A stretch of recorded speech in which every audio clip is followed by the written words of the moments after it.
For people in our chair, I think by and large, they will say, oh, please don't think about that. We're a recruiter. This is how we get paid. We don't exist if you don't turn it outside.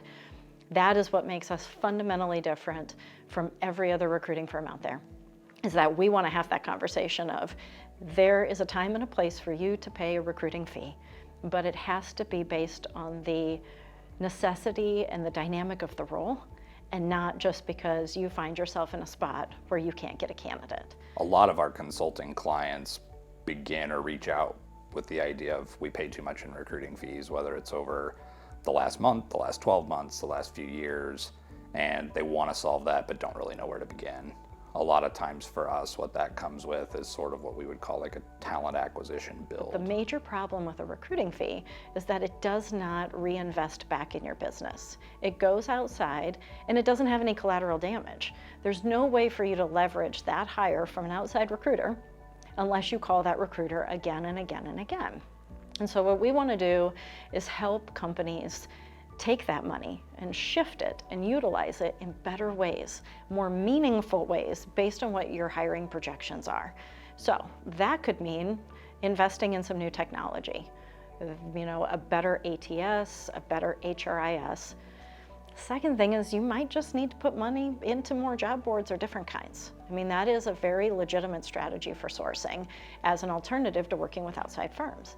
But how much? And which ones, especially when we know that most of your jobs are going to be insurance specific. So we help with that because we've probably signed every contract and purchased every potential job board under the sun in the last 20 years of being in business.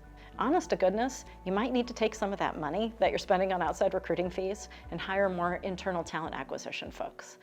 The number one thing that Chris and I have found when we come on site and work as a consultant for our clients is that most HR groups are woefully understaffed. And so a lot of really large regionals, super regionals, and even national firms are acquiring a ton of new agencies, bringing on key producers, lifting out teams, busting into new states, adding new product lines and vertical specialties, and all of this stuff has a great sense of growth, right?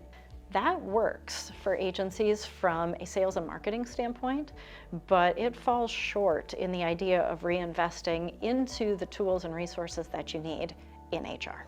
We'll come in, we'll first make an assessment of what's going on, what's working, what's not working, everything from personnel to tools and resources, a real heavy focus on process, all with the idea of helping companies move towards a place where they can fill the majority, and we're talking the overwhelming majority, 90 to 95% of their positions through their own internal resources. That doesn't mean that there isn't still some cost associated with that, but in almost every case, it's much cheaper to fix the problems in the long term than it is to let them persist.